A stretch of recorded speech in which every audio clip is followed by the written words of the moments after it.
नमस्कार दर्शक बंधु। क्या आपने कभी सोचा है कि क्यों हर शुभ कार्य की शुरुआत सबसे पहले भगवान गणेश के नाम से की जाती है?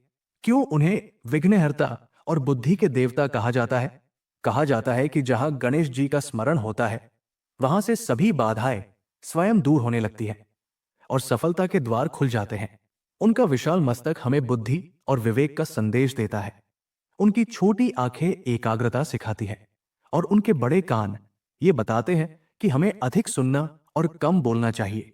गणेश जी केवल एक देवता नहीं, बल्कि जीवन जीने की एक अद्भुत कला का प्रतीक है।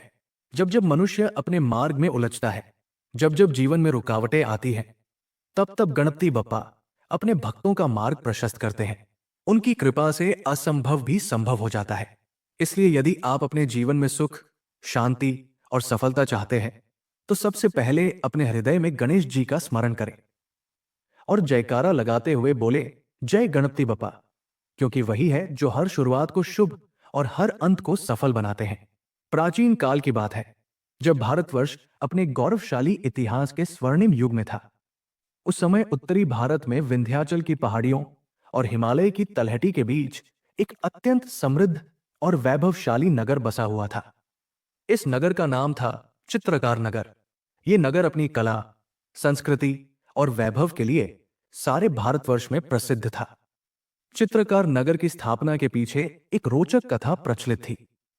कहा जाता है कि अति प्राचीन काल में देवशिल्पी विश्वकर्मा ने स्वयं इस नगर की रचना की थी। एक बार देवराज इंद्र ने विश्वकर्मा से कहा कि वे एक ऐसा नगर बसाएं जहां कला और सौंदर्य का अद्भुत संगम हो, जहां की हर वस्तु में कला की झलक दिखाई दे। विश्वकर्मा ने अपनी अद्भुत शिल्प कला से इस नगर का निर्माण किया और इसे चित्रकार नगर नाम दिया। यह नगर सरस्वती नदी के तट पर बसा हुआ था। नदी के किनारे घाट बने थे, जहां प्रातःकाल स्नान करने वालों की भीड़ लगी रहती थी। नगर की गलियां सीधी और चौड़ी थी। दोनों ओर सुंदर भवन बने थे, जिनकी दीवारों पर अद्भुत चित्र बने थे। प्रत्येक भवन की अपनी एक कहानी थी, जो उसके चित्रों के माध्यम से बयां होती थी। चित्रकार नगर पर प्रतापी राजा वीरसेन का शासन था। राजा वीरसेन न केवल एक कुशल शासक थे, बल्कि स्वयं भी एक उत्कृष्ट चित्रकार थे। उनके राज्याभिषेक के समय से ही उन्होंने ये नियम बना दिया था कि राज्य की आय का एक बड़ा भाग कला के विकास पर खर्च किया जाएगा। राजा वीरसेन के दरबार में देश विदेश से कलाकार आते और उन्हें उचित सम्मान मिलता। राजा ने नगर में एक विशाल कला दीर्घा बनवाई थी, जिसे चित्रशाला कहा जाता था। यह चित्रशाला 9 मंजिला की थी और इसमें हजारों अद्भुत चित्र संग्रहित थे। यहां देश के कोने कोने से आए कलाकारों की कृतियां देखी जा सकती थी। राजा वीरसेन ने एक और महत्वपूर्ण कार्य किया। उन्होंने कला संसद की स्थापना की, जिसमें राज्य के वरिष्ठ कलाकार शामिल थे। यह संसद यह सुनिश्चित करती थी कि राज्य में कला का स्तर बना रहे और नए कलाकारों को उचित प्रोत्साहन मिले। प्रत्येक वर्ष यहां एक भव्य चित्रकला प्रतियोगिता आयोजित की जाती थी, जिसमें विजेता को राज चित्रकार की उपाधि दी जाती थी। इसी चित्रकार नगर में एक प्रसिद्ध चित्रकार रहता था, जिसका नाम था देवदास। देवदास अपने समय के सर्वश्रेष्ठ चित्रकारों में गिने जाते थे। उनके बनाए चित्रों में जान होती थी। वे जिसका भी चित्र बनाते, वो ऐसा लगता मानो चित्र में बंद व्यक्ति किसी भी क्षण बोल पड़ेगा। देवदास का विवाह सुशीला नामक एक सुशील और धार्मिक महिला से हुआ था। सुशीला एक साधारण परिवार से थी, लेकिन उनका हृदय अत्यंत उदार और भक्तिभाव से परिपूर्ण था। वो प्रतिदिन प्रातःकाल उठकर भगवान गणेश की पूजा करती थी और बुधवार का व्रत रखती थी। कई वर्षों तक निसंतान रहने के बाद जब देवदास और सुशीला की आयु ढलने लगी, तब सुशीला ने एक बुधवार के दिन विशेष व्रत रखा और भगवान गणेश से पुत्र रत्न की कामना की। उसी रात उन्हें स्वप्न हुआ कि भगवान गणेश प्रकट हुए और बोले, देवी, तुम्हारी भक्ति से मैं अत्यंत प्रसन्न हूं। तुम्हें जल्द ही एक पुत्र की प्राप्ति होगी, जो न केवल तुम्हारा नाम रोशन करेगा, बल्कि इस नगर की शान बनेगा। वो कला में इतना निपुण होगा कि उसके चित्रों में प्राण प्रतिष्ठित हो जाएंगे। कुछ ही महीनों बाद सुशीला ने एक सुंदर बालक को जन्म दिया। ज्योतिषियों ने उसकी कुंडली बनाई और बताया कि यह बालक अत्यंत प्रतिभाशाली होगा और इसकी कीर्ति दूर दूर तक फैलेगी। बालक का नाम रखा गया विशारद, जिसका अर्थ होता है निपुण, दक्ष, प्रवीण। विशारद बचपन से ही साधारण बच्चों से भिन्न था। जब अन्य बच्चे खिलौनों से खेलते थे, विशारद दीवारों पर चित्र बनाता था। जब वो केवल 3 वर्ष का था, उसने एक दिन अपने घर की दीवार पर एक हाथी का चित्र बना दिया। वो चित्र इतना यथार्थ था कि पिता देवदास उसे देखकर आश्चर्यचकित रह गए। उन्होंने सुशीला से कहा, देखो, ये बालक साधारण नहीं है, इसे अपने पूर्वजन की कला का ज्ञान है। देवदास ने अपने पुत्र को कला की शिक्षा देना प्रारंभ कर दिया। विशारद ने जैसे ही ब्रश पकड़ा, ऐसा लगा मानो वर्षों से चित्रकारी कर रहा हो। वो रंगों का सही मिश्रण कर लेता, रेखाएं खींचने में उसे कोई कठिनाई नहीं होती। उसकी आंखें प्रकृति के हर रंग, हर छाया को गहराई से देखती और उसे अपने कैनवास पर उतार देती। माता सुशीला अक्सर विशारद से कहती, बेटा, ये कला तुम्हें ईश्वर का वरदान है। इसका उपयोग सदा अच्छे कार्यों के लिए करना। कभी अहंकार मत करना, क्योंकि अहंकार मनुष्य का सबसे बड़ा शत्रु है। विशारद माता की बातें ध्यान से सुनता, लेकिन उसे अपनी प्रतिभा पर गर्व था और वो इस गर्व को छुपा नहीं पाता था। देवदास ने विशारद को कला की सभी विधाएं सिखाई। पहले रेखांकन, फिर रंग भरने की कला, फिर परिप्रेक्ष्य का ज्ञान, फिर चित्र में भाव भरने की विधि। उन्होंने विशारद को बताया कि कला केवल रूप और रंग का मेल नहीं है, बल्कि वो कलाकार के हृदय का विस्तार है। देवदास ने एक दिन विशारद से कहा, बेटा, कला की परंपरा बहुत पुरानी है। हमारे पूर्वजों ने इस कला को सदियों से संजोया है। तुम्हें इस परंपरा को आगे बढ़ाना है, लेकिन याद रखना, कला में विनम्रता सबसे बड़ा गुण है। जो कलाकार विनम्र होता है, उसकी कला में दिव्यता झलकती है। विशारद ने अपने पिता से पूछा, पिताश्री, क्या आपने कभी ईश्वर के दर्शन किए हैं? देवदास मुस्कुराए और बोले, बेटा, जब तुम सच्चे मन से कला करते हो, तो तुम्हारे हर रेखा में, हर रंग में ईश्वर का वास होता है। मैंने कभी ईश्वर को नहीं देखा, लेकिन मैंने उन्हें अपने चित्रों में अनुभव किया है। समय बीतता गया और विशारद युवा हुआ। अब वो एक सुंदर, सुखित और प्रतिभाशाली युवक था। उसकी ख्याति धीरे धीरे चित्रकार नगर से बाहर भी फैलने लगी। दूर दूर से लोग उससे चित्र बनवाने आते। राजा वीरसेन ने भी एक बार उसे दरबार में बुलाया और उसके बनाए एक चित्र को देखकर इतना प्रभावित हुए कि उन्होंने विशारद को अपना दरबारी चित्रकार नियुक्त कर दिया। विशारद अब राज दरबार में जाने लगा। वहां उसने अनेक कलाकारों को देखा, उनकी कला को परखा, और हर बार उसे यही लगता कि उसकी कला सबसे श्रेष्ठ है। राजा वीरसेन ने उसे बहुमूल्य उपहार दिए, उसकी प्रशंसा की, और ये सब उसके मन में अहंकार के बीज बोने लगा। एक दिन की बात है, बुधवार का दिन था। सुशीला ने प्रातःकाल स्नान करके भगवान गणेश की पूजा की और व्रत का संकल्प लिया। विशारद उस समय अपने कक्ष में एक चित्र बना रहा था। सुशीला उसके पास गई और बोली, बेटा, आज बुधवार है, तुम भी मेरे साथ पूजा में शामिल हो और ये व्रत रखो। विशारद ने बिना सिर उठाए कहा, माता, मेरी कला ही मेरी पूजा है, मेरे ब्रश और रंग ही मेरे देवता है, मैं क्यों किसी और की पूजा करूं? सुशीला ने धैर्यपूर्वक समझाया, बेटा, ये कला तुझे किसने दी? क्या तूने स्वयं इसे पैदा किया? ये तो ईश्वर का वरदान है। जो व्यक्ति वरदान देने वाले को भूल जाता है, उसका वरदान एक दिन छीन लिया जाता है। विशारद अब थोड़ा चिढ़ गया। उसने कहा, माता, मैंने दिन रात परिश्रम किया है, हजारों रेखाएं खींची है, हजारों चित्र बनाए हैं। ये मेरे परिश्रम का फल है, न कि किसी देवता की कृपा का।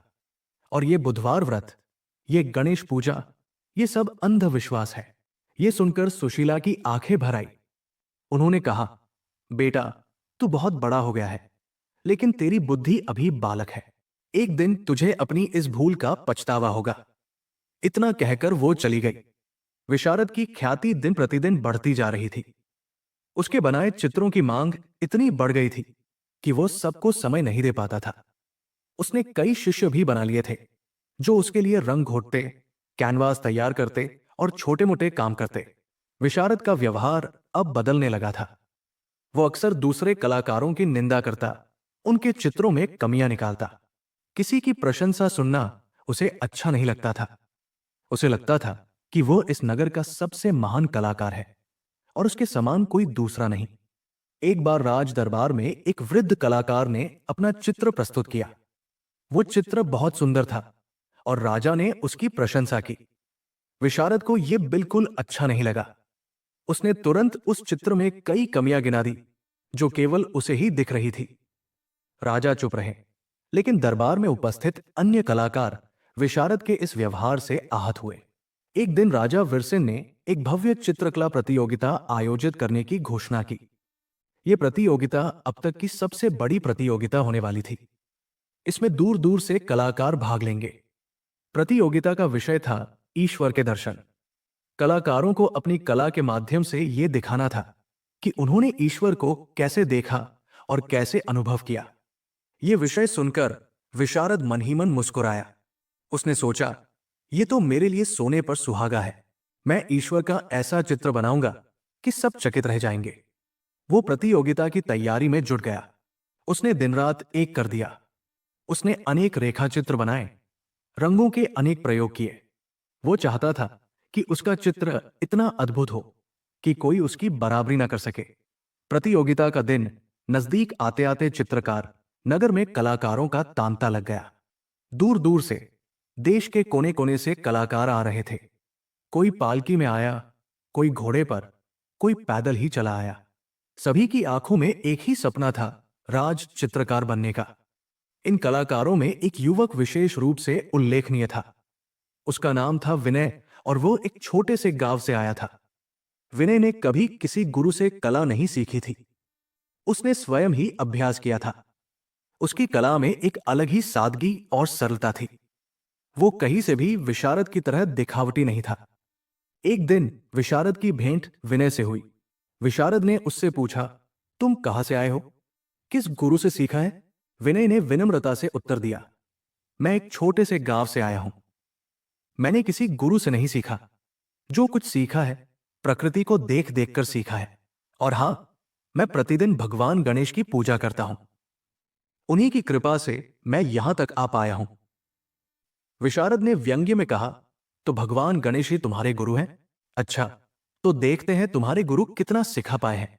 विनय ने शांति से कहा, भगवान गणेश बुद्धि के देवता है। वे जिसे भी अपनी कृपा देते हैं वो सब कुछ सीख जाता है। अंततः वो दिन आ गया। प्रतियोगिता का शुभारंभ राजा विरसेन ने अपने हाथों किया। राजा ने कहा, आज यहां जो चित्र बनेंगे वे केवल रंगों से नहीं बल्कि हृदय से बनेंगे। ये प्रतियोगिता केवल कला की नहीं बल्कि आस्था और भक्ति की भी है। जीतने वाला वही होगा जो ईश्वर को सच्चे हृदय से अनुभव कर पाएगा। प्रतियोगिता 3 दिन तक चलने वाली थी। कलाकारों को 3 दिन का समय दिया गया था। वे जहां चाहें वहां बैठकर चित्र बना सकते थे। विशारद ने राज दरबार के एक कोने में अपना स्थान बनाया। वहां उसके लिए विशेष प्रकार के रंग और कैनवास लाए गए थे। विनय ने नगर के बाहर एक पुराने मंदिर के पास बैठना पसंद किया। वहां एक टूटी फूटी गणेश प्रतिमा थी। विनय ने उसी प्रतिमा को देखकर चित्र बनाने का निश्चय किया। विशारद ने बड़े परिश्रम से चित्र बनाना शुरू किया।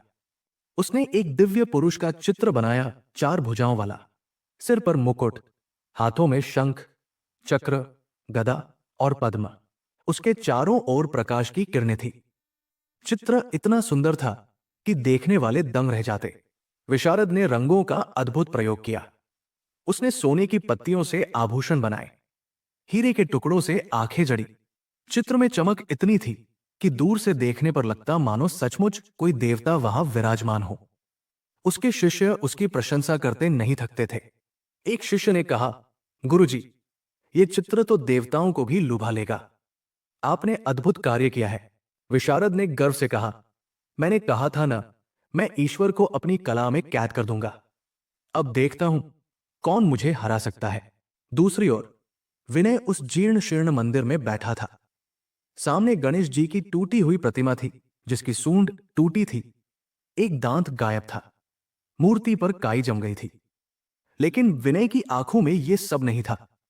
वो उस प्रतिमा में भी गणेश जी की दिव्यता देख रहा था। उसने बड़ी सादगी से चित्र बनाना शुरू किया। उसने कोई चमक दमक नहीं दिखाई, कोई सोना चांदी नहीं लगाया। बस साधारण रंगों से, साधारण ब्रश से उसने गणेश जी का एक अत्यंत सुंदर चित्र बनाया।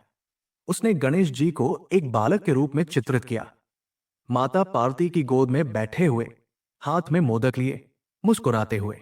उस चित्र में कोई अलौकिक चमक नहीं थी, लेकिन एक अलग ही आध्यात्मिकता थी। देखने वालों को लगता मानो वे सचमुच माता पार्वती और बाल गणेश के दर्शन कर रहे हो। प्रतियोगिता के दूसरे दिन की शाम थी।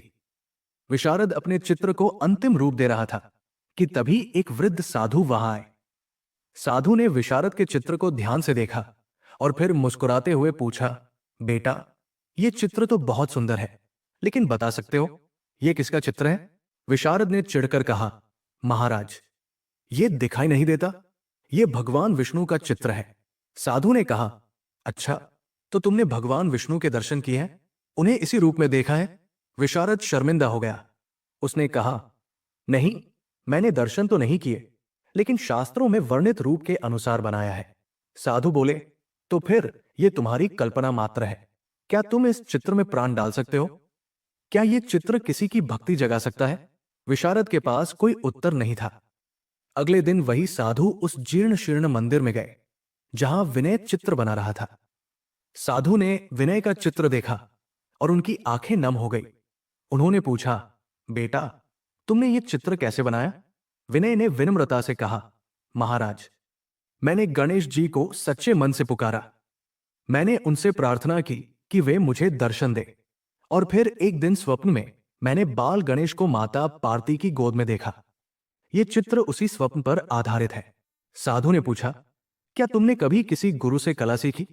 विनय ने उत्तर दिया, नहीं महाराज, मैं अनपढ़ हूं, लेकिन मैं प्रतिदिन भगवान गणेश की पूजा करता हूं और बुधवार का व्रत रखता हूं। मेरा विश्वास है कि उन्होंने ही मुझे ये कला दी है। साधु ने आशीर्वाद दिया, बेटा, तू सच्चा कलाकार है। तेरी कला में भक्ति है, जो सबसे बड़ी चीज है। तीसरे दिन की शाम को प्रतियोगिता समाप्त हुई। अब निर्णय का समय था। राजा वीरसेन की अध्यक्षता में निर्णायक मंडल बैठा। इसमें राज्य के साथ वरिष्ठ कलाकार शामिल थे। एक एक कर सभी चित्रों का मूल्यांकन हुआ। विशारद का चित्र जब सामने आया तो सभी ने तालियां बजाई। इतना सुंदर और भव्य चित्र किसी ने नहीं देखा था। राजा ने भी प्रशंसा की। लेकिन जब विनय का चित्र आया तो वहां एक अलग ही वातावरण बन गया। उस सादे से चित्र में ऐसी शक्ति थी कि देखने वाले मंत्रमुग्ध हो गए। निर्णायक मंडल में काफी मतभेद हुआ। कुछ का कहना था कि विशारद का चित्र तकनीकी रूप से श्रेष्ठ है। कुछ का कहना था कि विनय के चित्र में भाव अधिक है। तभी वहां वही वृद्ध साधु आए। उन्होंने राजा वीरसेन से कहा, राजन, क्या मैं कुछ कह सकता हूं? राजा ने अनुमति दी। साधु ने कहा, यह प्रतियोगिता कला की है, यह सत्य है, लेकिन इसका विषय है ईश्वर के दर्शन। अब बताइए, क्या केवल सुंदर चित्र से ईश्वर के दर्शन हो सकते हैं, या उस चित्र में वह भाव होना चाहिए जो दर्शक के हृदय में ईश्वर के प्रति प्रेम जगाए? साधु ने दोनों चित्रों को दिखाते हुए कहा, यह पहला चित्र देखिए। इसमें रंगों का अद्भुत मिश्रण है, सोना चांदी जड़ा है, लेकिन क्या यह आपके हृदय को छू पाया? और यह दूसरा चित्र देखिए। इसमें कोई चमक दमक नहीं, लेकिन इस बाल गणेश की मुस्कान देखिए।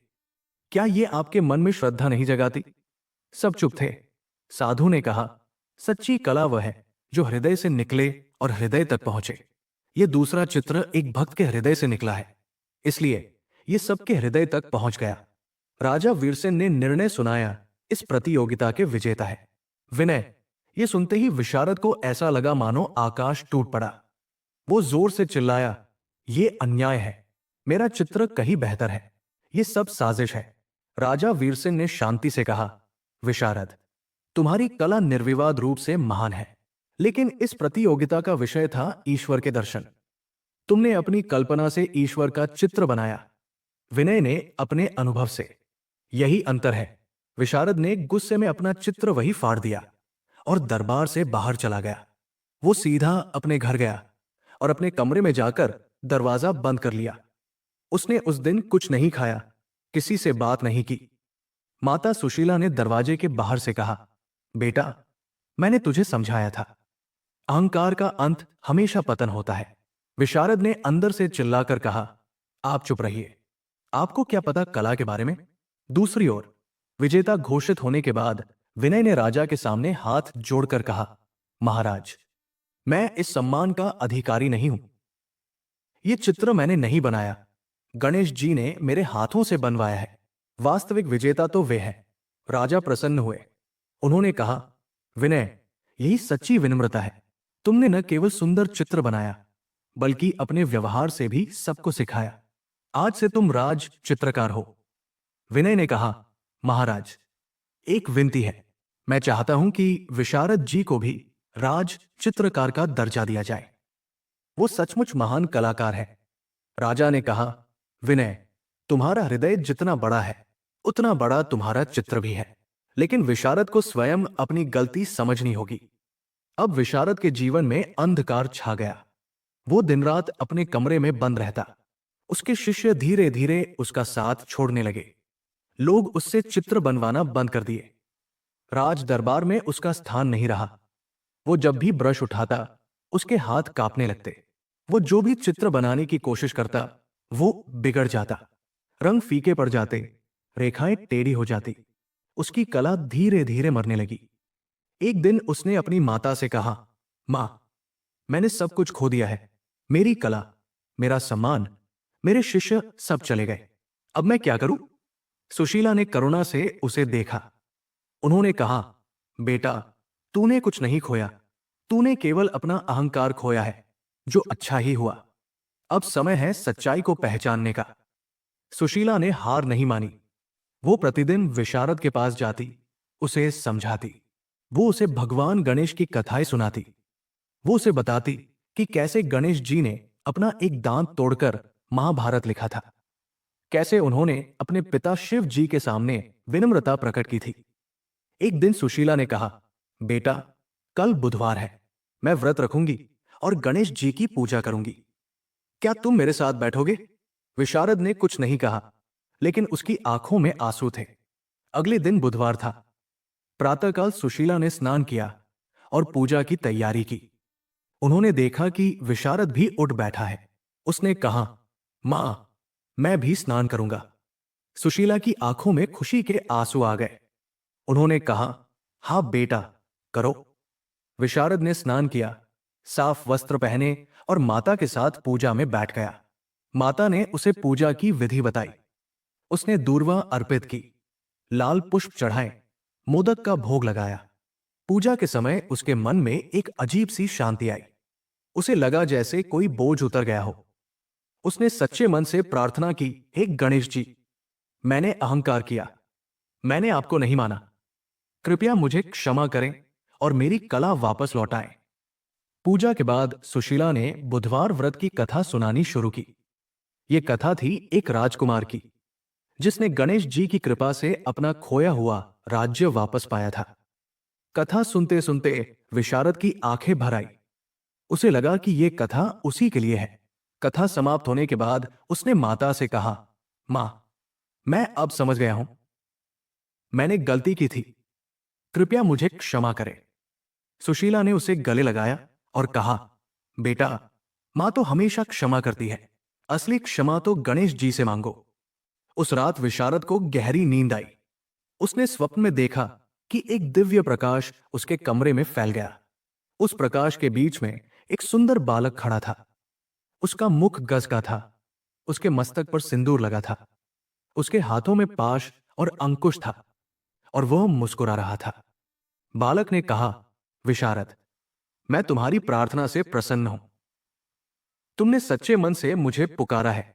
विशारद ने हाथ जोड़कर कहा, प्रभु, मैंने आपका अपमान किया। मैंने कहा कि मेरी कला ही मेरी पूजा है, मुझे क्षमा करें। गणेश जी ने कहा, विशारद, कला ईश्वर का वरदान है। इसे पाकर अहंकार नहीं, विनम्रता आनी चाहिए।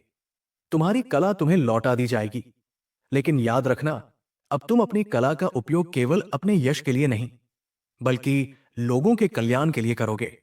विशारद ने कहा, प्रभु, आपकी कृपा से मैं ऐसा ही करूंगा। प्रातःकाल जब विशारद की आंख खुली, तो उसने पाया कि उसके हाथों में वही पुरानी स्फूर्ति लौट आई है। उसने तुरंत ब्रश उठाया और चित्र बनाना शुरू कर दिया। उसने वही चित्र बनाया जो उसने स्वप्न में देखा था, बाल गणेश का मनोहारी रूप। चित्र बनाते बनाते उसे ऐसा लगा जैसे गणेश जी सचमुच उसके सामने खड़े हों। उसने जब चित्र पूरा किया तो उसमें एक अलग ही चमक थी। वो चमक बाहरी नहीं बल्कि आंतरिक थी। उसने चित्र को अपनी माता को दिखाया। सुशीला उसे देखकर भाव विभोर हो गई। उन्होंने कहा, बेटा, यही तो असली कला है। ये चित्र तेरे हृदय से निकला है, इसलिए इसमें जान है। अब विशारद ने नए सिरे से कला की साधना शुरू की।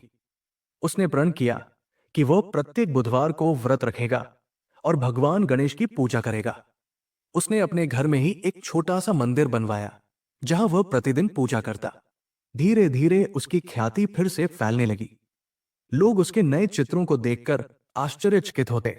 उसके चित्रों में अब एक अलग ही आध्यात्मिकता थी। वो जिसका भी चित्र बनाता उसमें एक दिव्यता झलकती। एक दिन विनय उससे मिलने आया। विशारद ने उसे देखते ही कहा, विनय, तुमने मुझे सच्ची कला सिखाई है। मैं तुम्हारा आभारी हूं। विनय ने विनम्रता से कहा, गुरुजी, मैंने कुछ नहीं सिखाया। ये तो गणेश जी की कृपा है। एक दिन राजा वीरसेन के दूत ने आकर विशारद को दरबार में बुलाया। विशारद घबराया, लेकिन फिर हिम्मत करके चला गया। राजा ने उसे देखते ही कहा, विशारद, मैंने सुना है कि तुमने फिर से चित्र बनाने शुरू कर दिए हैं। क्या तुम अपने कुछ नए चित्र दिखा सकते हो? विशारद ने विनम्रता से उत्तर दिया, महाराज, मैंने कुछ चित्र बनाए हैं। यदि आप देखना चाहें तो मैं ला सकता हूं। राजा ने कहा, हां, लाओ। विशारद ने अपने बनाए गणेश चित्रों में से कुछ राजा को दिखाए। राजा उन्हें देखकर अवाक रह गए। उन्होंने कहा, विशारद, ये चित्र तो पहले से भी अधिक सुंदर है। इनमें एक अलग ही जादू है। राजा वीरसेन ने तुरंत विशारद को पुनः राज दरबार में स्थान दिया। उन्होंने कहा, विशारद, तुमने सच्चे अर्थों में कला को समझा है। अब तुम राज दरबार के मुख्य चित्रकार हो। विशारद ने हाथ जोड़कर कहा, महाराज, मैं इस सम्मान का अधिकारी नहीं हूं। मैंने अहंकार किया था, जिसकी सजा मुझे मिली। अब मैं केवल गणेश जी की कृपा से ही कुछ हूं। राजा ने प्रसन्न होकर कहा, यही सच्ची विनम्रता है। आज से तुम्हें राज दरबार में वही सम्मान मिलेगा जो विनय को मिलता है। एक दिन राजा वीरसेन ने विशारद को बुलाया और कहा, विशारद, मैं चाहता हूं कि तुम राज दरबार के मुख्य कक्ष के लिए एक विशाल चित्र बनाओ। यह चित्र भगवान गणेश के विभिन्न रूपों का होना चाहिए। विशारद ने यह कार्य स्वीकार कर लिया। यह उसके जीवन का सबसे बड़ा कार्य था। उसने इसके लिए विशेष तैयारी की। उसने अनेक रेखाचित्र बनाए, अनेक रंगों के प्रयोग किए। उसने निश्चय किया कि वो इस चित्र में गणेश जी के 5 प्रमुख रूपों को दर्शाएगा: बाल गणेश, योगी गणेश, नृत्य करते गणेश, सिंहासन पर विराजमान गणेश और गौरी पुत्र गणेश। चित्र का निर्माण शुरू हुआ। विशारद प्रतिदिन प्रातःकाल उठता, स्नान करके गणेश जी की पूजा करता, फिर चित्रकारी करने बैठता। वो हर रेखा, हर रंग को बड़े ध्यान से उतारता। उसके साथ अब उसके नए शिष्य भी थे। वे रंग घोटते, कैनवास तैयार करते और उसके काम में सहायता करते। विशारद अब पहले जैसा अहंकारी नहीं था। वो शिष्यों से प्रेम से पेश आता, उन्हें कला सिखाता। इस चित्र को बनाने में उसे लगभग 6 महीने लग गए। जब चित्र पूरा हुआ तो वो इतना विशाल और भव्य था कि उसे देखने के लिए दूर दूर से लोग आने लगे। चित्र के अनावरण का दिन आया। राजा वीरसेन ने एक भव्य समारोह का आयोजन किया। दूर दूर से राजा, महाराजा, कलाकार, विद्वान और संत आए। विनय भी वहां उपस्थित था। जैसे ही चित्र पर से पर्दा हटा, सभी अवाक रह गए। चित्र इतना सुंदर और दिव्य था कि देखने वाले घंटों उसे निहारते रह सकते थे। गणेश जी के 5 रूप अद्भुत ढंग से चित्रित किए गए थे। बाल गणेश इतने प्यारे थे कि माताएं उन्हें गोद में उठा लेना चाहती थी। योगी गणेश में इतनी गंभीरता थी कि देखने वाले ध्यान में लीन हो जाते। नृत्य करते गणेश में इतना आनंद था कि देखने वालों के पैर थिरकने लगते। उस समारोह में दूर से आए एक महान संत ने विशारद को आशीर्वाद दिया। उन्होंने कहा, बेटा, तूने सच्चे मन से भगवान की उपासना की है, इसलिए तेरे चित्रों में वह दिव्यता आई है। ये चित्र केवल एक कलाकृति नहीं, बल्कि एक पूजा स्थली है। संत ने आगे कहा, बुधवार का व्रत और गणेश जी की पूजा ने तेरे जीवन को बदल दिया है। आज तूने सिद्ध कर दिया कि सच्ची कला अहंकार से नहीं, विनम्रता और भक्ति से जन्मती है। विशारद ने संत के चरण छुए और कहा, महाराज, आपका आशीर्वाद ही मेरी सबसे बड़ी पूंजी है। इस समारोह में विशारद की माता सुशीला भी उपस्थित थी। उनकी आंखों में खुशी के आंसू थे। उनका बेटा, जो कभी अहंकार के अंधकार में डूब गया था, आज प्रकाश का पुंज बन गया था। राजा वीरसेन ने सुशीला को सम्मानित किया। उन्होंने कहा, माता सुशीला, आपने न केवल एक महान चित्रकार को जन्म दिया, बल्कि उसे सच्चे मार्ग पर भी चलाया। आपकी भक्ति और धैर्य के कारण ही आज ये दिन देखने को मिला। सुशीला ने विनम्रता से कहा, महाराज, ये सब गणेश जी की कृपा है। उन्होंने ही मेरी प्रार्थना सुनी और मेरे बेटे को सही मार्ग दिखाया। अब विशारद की ख्याति साथ समुंदर पार तक फैल गई थी। दूर दूर से युवक उसके पास कला सीखने आते। विशारद ने एक कला विद्यालय की स्थापना की, जहां वो निःशुल्क कला सिखाता था। उसने सिखाया कि कला केवल रेखाओं और रंगों का खेल नहीं है, बल्कि वो साधना है। उसने कहा, पहले अपने हृदय को शुद्ध करो, फिर ब्रश उठाओ। पहले भगवान की भक्ति करो, फिर चित्र बनाओ। उसने अपने सभी शिष्यों को बुधवार के व्रत का महत्व समझाया। उसने कहा, बुधवार का व्रत रखो और गणेश जी की पूजा करो। इससे तुम्हारी बुद्धि का विकास होगा और तुम्हारी कला में निखार आएगा। एक दिन एक युवक विशारद के पास आया। उसका नाम चित्रेश था। वो एक गरीब परिवार से था, लेकिन उसके मन में कला के प्रति असीम लगाव था। उसने विशारद से कहा, गुरुजी, मुझे कला सिखाइए। मैं बहुत गरीब हूं, लेकिन मेरी इच्छा प्रबल है। विशारद ने उसकी आंखों में देखा। उसने देखा कि उस युवक में वही जुनून है जो कभी उसमें था, लेकिन उसमें अहंकार नहीं, केवल सीखने की ललक थी। विशारद ने कहा, बेटा, मैं तुम्हें सिखाऊंगा, लेकिन पहले एक शर्त है। तुम्हें प्रत्येक बुधवार का व्रत रखना होगा और गणेश जी की पूजा करनी होगी। चित्रेश ने तुरंत हामी भर दी। उसने कहा, गुरुजी, मैं वही करूंगा जो आप कहेंगे। चित्रेश ने बड़ी लगन से कला सीखनी शुरू की। वो प्रतिदिन प्रातःकाल उठता, स्नान करता, गणेश जी की पूजा करता, फिर कला का अभ्यास करता। वो रात रात भर जागकर रेखाएं खींचता, रंगों का मिश्रण सीखता। विशारद उसकी लगन देखकर बहुत प्रसन्न होता। वो उसे विशेष रूप से समय देता, उसकी गलतियां सुधारता, उसे नई तकनीकें सिखाता। एक दिन विशारद ने चित्रेश से कहा, बेटा, तुम्हें बहुत प्रतिभा है, लेकिन सबसे बड़ी बात तुम्हें विनम्रता है। यही तुम्हें एक महान कलाकार बनाएगी। चित्रेश ने कहा, गुरुजी, आपकी कृपा से मैं कुछ सीख पा रहा हूं। आपने मुझे जो सिखाया, उसका ऋण मैं कभी नहीं चुका सकता। कुछ वर्षों बाद राजा वीरसेन ने फिर से एक चित्रकला प्रतियोगिता का आयोजन किया। इस बार का विषय था भगवान गणेश का विवाह।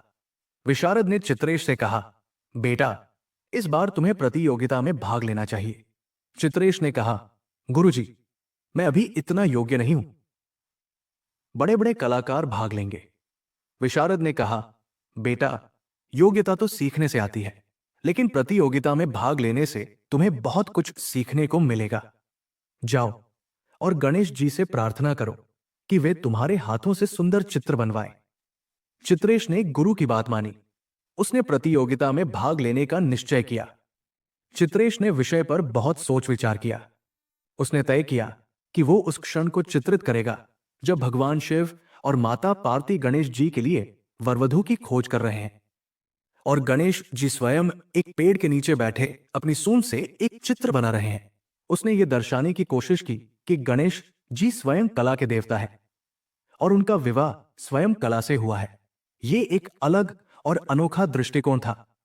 चित्रेश ने बड़े ध्यान से ये चित्र बनाया। उसने हर रेखा, हर रंग को भाव दिया। जब चित्र पूरा हुआ तो वो इतना सुंदर था कि विशारद भी देखकर दंग रह गए। प्रतियोगिता का दिन आया। देश विदेश से सैकड़ों कलाकारों ने भाग लिया था। उनके चित्र एक से एक बढ़कर थे, लेकिन जब चित्रेश का चित्र सामने आया तो सबकी निगाहें उस पर टिक गई। ये चित्र बिल्कुल अलग था। इसमें गणेश जी को स्वयं कला करते हुए दिखाया गया था। ये एक अद्भुत संदेश था। जो स्वयं कला के देवता हैं, वे भी कला करते हैं। तो फिर हम मनुष्यों को तो और भी अधिक कला करनी चाहिए। निर्णायक मंडल ने सर्वसम्मति से चित्रेश को विजेता घोषित किया। राजा वीरसेन ने उसे युवा राज चित्रकार की उपाधि दी। विजेता घोषित होने के बाद चित्रेश सीधा अपने गुरु विशारद के पास गया। उसने उनके चरण स्पर्श किए और कहा, गुरुजी, ये जीत आपकी है। आपने ही मुझे सिखाया, आपने ही मुझे प्रेरित किया। विशारद ने उसे आशीर्वाद दिया और कहा, बेटा, ये तुम्हारी मेहनत और गणेश जी की कृपा का फल है। तुमने सच्चे मन से उनकी उपासना की, इसलिए तुम्हें यह सफलता मिली। उस दिन विशारद की खुशी का ठिकाना नहीं था। उसे लगा कि उसका जीवन सार्थक हो गया। उसने अपने गुरु देवदास को याद किया और सोचा, पिताश्री, आपने मुझे जो सिखाया, मैं उसे आगे बढ़ा पाया। कुछ वर्ष और बीत गए। अब सुशीला बहुत वृद्ध हो चुकी थी। उनका स्वास्थ्य धीरे धीरे गिरने लगा। विशारद ने उनकी बहुत सेवा की, लेकिन एक दिन सुशीला ने अपना शरीर त्याग दिया। विशारद बहुत दुखी हुआ। उसके जीवन में माता का स्थान सबसे ऊपर था। उसने ही उसे सही रास्ता दिखाया था। उसने ही गणेश जी की भक्ति का महत्व समझाया था। अंतिम संस्कार के बाद विशारद ने फैसला किया कि वो अपनी माता की याद में कुछ ऐसा करेगा जो सदियों तक याद रखा जाएगा। विशारद ने राजा वीरसेन से अनुमति लेकर उसी जगह पर एक भव्य मंदिर बनवाने का निश्चय किया, जहां विनय ने वो प्रसिद्ध चित्र बनाया था। वो जीर्ण शीर्ण मंदिर अब नए रूप में बनाया जाना था। राजा ने इस कार्य के लिए भरपूर धन दिया। राज्य के सबसे अच्छे राजमिस्त्री और शिल्पकार इस मंदिर को बनाने में जुट गए। विशारद ने स्वयं मंदिर की डिजाइन तैयार की। मंदिर में गणेश जी की एक विशाल मूर्ति स्थापित की गई। यह मूर्ति काले पत्थर की बनी थी और उस पर सोने की परत चढ़ाई गई थी। मूर्ति इतनी सुंदर थी कि देखने वाले भक्त भाव विभोर हो जाते। मंदिर का उद्घाटन बुधवार के दिन ही किया गया। विशारद ने यह दिन इसलिए चुना क्योंकि बुधवार का दिन गणेश जी को समर्पित है और उनकी माता भी इसी दिन व्रत रखती थी। उद्घाटन के दिन भव्य समारोह हुआ। दूर दूर से संत और महात्मा आए। राजा वीरसेन ने स्वयं मूर्ति की प्राण प्रतिष्ठा की। विशारद ने अपनी माता के नाम से एक ट्रस्ट बनाया जो इस मंदिर के रखरखाव का कार्य देखता था। उसने ये भी नियम बनाया कि प्रत्येक बुधवार को यहां विशेष पूजा होगी और सभी भक्तों को प्रसाद वितरित किया जाएगा। उसने अपनी माता की स्मृति में एक भोजनालय भी खुलवाया, जहां गरीबों को प्रतिदिन भोजन दिया जाता था। धीरे धीरे ये मंदिर पूरे देश में प्रसिद्ध हो गया। दूर दूर से भक्त गणेश जी के दर्शन के लिए आने लगे। विशेषकर बुधवार के दिन यहां भक्तों की भारी भीड़ होती थी। लोग कहते थे कि इस मंदिर में गणेश जी की विशेष कृपा है।